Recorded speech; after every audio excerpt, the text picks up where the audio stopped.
Welcome to today's Explainer. We're diving into a really fascinating source called The Architecture of Dignity.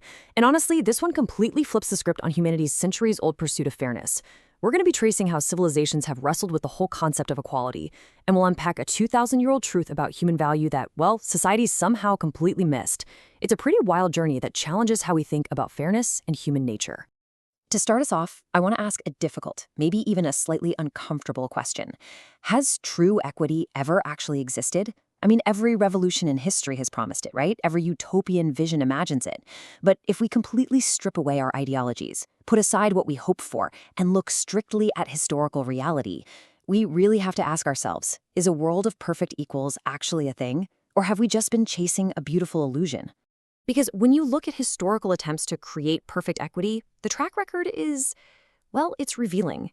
Even the most celebrated egalitarian societies like small hunter-gatherer bands or early cooperatives were either tiny, temporary, or quietly hierarchical in ways we kinda just choose to ignore. And what about the massive ones? The French, the Russian, the American revolutions. We dismantled the old aristocrats, sure, but then we almost immediately invented shiny new ones. The people who tore down the old power structures inevitably became the new ones. It's almost like a human reflex. Section 1. The illusion of equity. Okay, let's dive into this. Section 2. Nature's architecture of inequity. To really understand this, the source takes us outside human civilization, because as it turns out, inequity isn't actually a human invention at all. It's literally nature's foundational architecture. Look at how nature distributes resources. It does so with breathtaking indifference to fairness. Soil isn't distributed equally. Some land is super fertile, other land is just barren desert. Some rivers flood with life-giving abundance, while others run totally dry. And think about genetics. Nature hands out traits like intelligence, beauty, strength, and resilience without any philosophical debate about what's fair.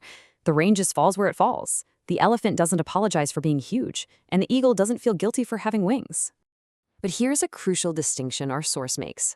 In the natural world, an eagle preying on a sparrow is entirely impersonal. It doesn't eat the sparrow because it hates its religion or its identity, right? Nature's cruelty is driven purely by hunger, survival, and the unfiltered logic of ecosystems. Human reality, on the other hand, that features a dark, chosen cruelty that is totally unique to us, driven by hatred, prejudice, and the social categories we literally just meet up. Which brings us to Section 3, Manufactured Human Cruelty. This is where the source shifts focus to humanity's actively invented categories. Throughout history, we've created hierarchies based on caste, race, religion, language, gender, and inherited class. And the source argues that these manufactured inequities are categories that should shame us, mainly because they aren't natural at all. They're entirely chosen. They are systems perfectly designed to elevate one group by suppressing another based on nothing more than the random accident of birth. And this brilliantly illustrates the difference between necessary structure and oppressive hierarchy. Think about functional inequity, which is based on rules and responsibilities, right? A hospital requires a surgeon to have a different level of authority than a janitor during an operation. That just makes sense for safety and function. That kind of earned functional inequity builds civilization. But manufactured inequity, the kind based on unchosen birth identities like race or caste, doesn't build anything. It actively destroys humanity. Section 4. A 2,000-year-old truth. Now, recognizing this difference isn't some brand new modern realization. I want to introduce you to Thiruvalluvar. He was a revolutionary poet-philosopher from the ancient Tamil land and author of a magnum opus known as the Thirukkural. What makes his work absolutely staggering is the context. He lived in a society defined by incredibly rigid birth-based hierarchies. He didn't have a printing press, he didn't have social media, or any global platform. Yet he managed to write something so profound that its full weight is literally still catching up to us today. I want you to read this quote slowly. 2 millennia ago, he wrote, "All lives are equal in birth. It is only the difference in one's deeds and conduct that creates distinction." In just a few words, he captured this vision with the precision of a surgeon and the foresight of a prophet. With that single, brilliant couplet, he completely dismantled the philosophical foundation of all manufactured cruelty. By stating that distinction comes only from deeds and conduct, he pulled the rug right out from under caste discrimination, racial superiority, religious privilege, gender hierarchy, and inherited class.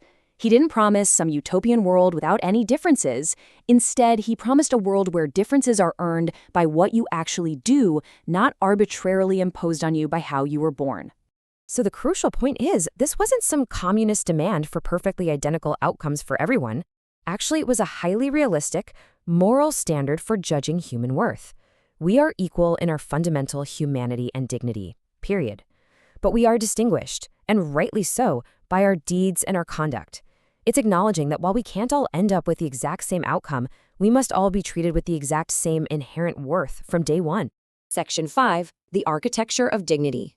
So, if absolute equity is an illusion, what should we be striving for? The source argues that our honest collective goal shouldn't be absolute equity, but fundamental dignity. We can't abolish nature, we can't make every geographical location identical, or standardize human genetics.